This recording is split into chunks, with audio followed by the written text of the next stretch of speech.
আসসালামু আলাইকুম। শুরু করছি রক্তচন্দ্রের অভিশাপ, লিখেছেন মিরাজ হোসেন শেখ। দুজন আবার গ্রামের দিকে হাঁটতে শুরু করলো। কিছুক্ষণ কেউ কোনো কথা বলল না। শেষ পর্যন্ত রাকিবই নীরবতা ভাঙল। আপনি যা দেখলেন সত্যি কি ওগুলো গুরুত্বপূর্ণ? আরিফ হাঁটতে হাঁটতে বলল, এখনই নিশ্চিত করে কিছু বলা যাবে না। তাহলে এত মন দিয়ে দেখছিলেন কেন? আরিফ হালকা হেসে উত্তর দিল, অনেক সময় যেটাকে সবাই গুরুত্ব দেয় না, তদন্তে সেটাই সবচেয়ে দরকারি হয়ে ওঠে। রাকিব কিছুক্ষণ চুপ রইল, তারপর বলল, আপনার কথা ঠিক হলে এই গ্রামে হয়তো অনেক কিছুই আমাদের চোখের সামনে আছে, কিন্তু আমরা কোনোদিন খেয়াল করিনি। আরিফ মাথা নাড়ল, সেটাই জানার চেষ্টা করছি। পথের শেষ মাথায় পৌঁছাতেই দূরে কয়েকজন বৃদ্ধকে একটা বটতলায় বসে গল্প করতে দেখা গেল। রাকিব নিচু গলায় বলল, ওদের মধ্যে একজনকে আমি চিনি, নাম রহিম চাচা। ছোটবেলা থেকেই এই গ্রামেই আছেন। আরিফ বৃদ্ধদের দিকে তাকালো, ওনার সঙ্গে একটু কথা বলা যাবে? চেষ্টা করতে পারেন। দুজন ধীরে ধীরে বটগাছের কাছে এগিয়ে গেল। রাকিব সালাম দিয়ে বলল, চাচা কেমন আছেন? রহিম চাচা তসবিটা হাতে ঘুরাতে ঘুরাতে বললেন, ভালো আছি বাবা। তারপর তার চোখ পড়ল আরিফের দিকে। উনি কে? রাকিব বলল, নতুন এসেছেন, স্কুল ঘরে থাকছেন, গ্রামটা একটু ঘুরে দেখছেন। রহিম চাচা কিছুক্ষণ আরিফের দিকে তাকিয়ে থাকলেন। কোথা থেকে এসেছো বাবা? ঢাকা থেকে। কি কাজ করো? আরিফ একটু থেমে বলল, কিছু কাজের জন্যই আসা, পাশাপাশি পুরনো কিছু বিষয়ও জানতে চাই। বৃদ্ধের চোখের দৃষ্টি বদলে গেল। কি বিষয়? আরিফ সরাসরি উত্তর না দিয়ে বলল, উত্তর পাড়ার ব্যাপারে কিছু জানতে চাইছিলাম। বটতলার অন্যান্য বৃদ্ধদের কথাবার্তার সঙ্গে সঙ্গে থেমে গেল। রহিম চাচা ধীরে ধীরে তাসবিটা থামিয়ে দিলেন। উত্তর পাড়া নিয়ে কি জানতে চাও?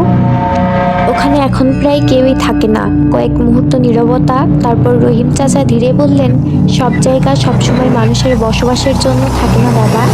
আরিফ বুঝলো কথাটা আবার এড়িয়ে যাওয়া হচ্ছে। সে শান্ত গলায় বলল, আগুত ঘটনা ঘটতে শুরু করলো। আরিফ চুপ করে শুনছিল। কি ঘটনা? কেউ দরজায় টোকা শুনতো, কেউ নিজের পরিচিত মানুষের গলা শুনতো, আবার কখনো ছোট বাচ্চার কান্নার শব্দ শোনা যেত। রাকিব ধীরে বলল, ওই জন্যই কি সবাই ভয় পায়?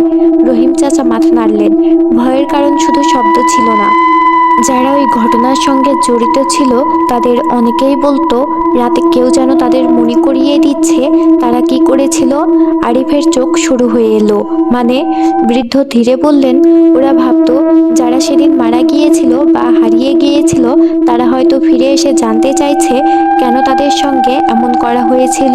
কিছুক্ষণ কেউ কোনো কথা বলল না। আরিফ এবার খুব শান্ত গলায় বলল, কিন্তু এগুলো কি সত্যিই ঘটেছিল, নাকি ভয়ের কারণে মানুষ এসব বিশ্বাস করতে শুরু করেছিল? রহিম চাচা তাকিয়ে রইলেন তার দিকে। সেটাই তো আজও কেউ নিশ্চিত করে বলতে পারে না। আরিফ কিছুক্ষণ চুপ থাকলো। তারপর তার ব্যাগে থাকা পুরনো খামটার কথা মনে পড়তেই বুকের ভেতর একটা চাপ অনুভব করলো। সে বুঝতে পারল তাকে এখানে শুধু কোনো পুরনো রহস্যের গল্প শোনার জন্য পাঠানো হয়নি। 15 বছর আগে যা ঘটেছিল তার সঙ্গে এই খামের কোনো সম্পর্ক আছে। আর যদি সত্যিই থাকে, তাহলে উত্তরপাড়ার সেই রাতের সত্যিটাকে খুঁজে বের করতেই হবে। রহিম চাচা ধীরে বললেন, বাবা একটা কথা মনে রেখো, পুরনো ঘটনা খুঁজতে গেলে শুধু যারা মারা গেছে তাদের গল্প জানতে হয় না, যারা বেঁচে আছে তাদের নীরবতার কারণও জানতে হয়। আরিফ বৃদ্ধের চোখের দিকে তাকিয়ে রইল, তারপর ধীরে মাথা নাড়ল, আমি সেটাই জানার চেষ্টা করব। কিছুক্ষণ পর ফিরে এসে পুরনো একটা ডায়েরি আর কাগজের বান্ডিল টেবিলে রাখলেন। আমি সেদিন থেকেই সব লিখে রেখেছিলাম। আরিফ ডায়েরিটা খুলল। শেষের পাতায় একটা নাম লেখা, তার নিচে কয়েকটা তারিখ আর একটি বাক্য। যদি সত্যিটা কোনোদিন প্রকাশ পায় তাহলে উত্তরপাড়ার মানুষের কাছে ক্ষমা চাইতে হবে। আরিফ কিছুক্ষণ চুপ করে রইল, তারপর বলল, এই ডায়েরিটাই কি এতদিন লুকিয়ে রেখেছিলেন? হ্যাঁ। কেন? কাশিম মাস্টার ধীরে বললেন, কারণ সত্যিটা প্রকাশ করলে শুধু মৃতদের বিচার হতো না, যারা এখনো বেঁচে আছে তাদের জীবনও বদলে যেত। আরিফ ডায়েরিটা বন্ধ করলো, কিন্তু সত্যিটা এতদিন চাপা রেখে তো কেউ শান্তি পায়নি। কাশেম মাস্টার কোনো উত্তর দিলেন পারছেন না। সেদিন বিকেলে আরিফ আর রাকিব উত্তরপাড়ার দিকে গেল। ভাঙা বাড়িগুলো আগের মতোই দাঁড়িয়ে আছে, কোনো মানুষ নেই, কোনো কোলাহল নেই, শুধু পুরনো দেওয়াল আর আগাছায় ঢাকা উঠান। আরিফ একটা বাড়ির সামনে দাঁড়িয়ে বলল, এখানেই শেষ নয়। রাকিব তাকালো, কি বলতে চান?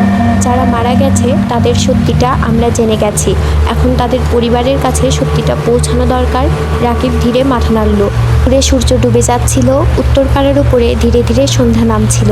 আরিফ শেষবারের মতো ফাঁকা বাড়িগুলোর দিকে তাকালো। এত বছর ধরে যে জায়গাটাকে মানুষ অভিশপ্ত বলে ভয় পেয়েছে, তার ভেতরে আসলে লুকিয়েছিল মানুষেরই অপরাধ, ভয় আর অপরাধবোধ।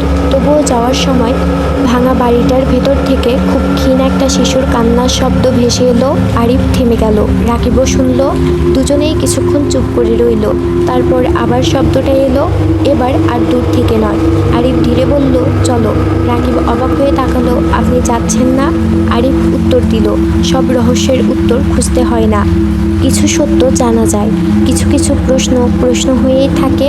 দুজন উত্তরপাড়া ছেড়ে গ্রামের মূল রাস্তার দিকে হাঁটতে শুরু করলো। পেছনে পড়ে রইল সেই ভাঙা বাড়িগুলো আর 15 বছর ধরে চাপা পড়ে থাকা সত্য, যা শেষ পর্যন্ত আলোয় এসে দাঁড়ালো।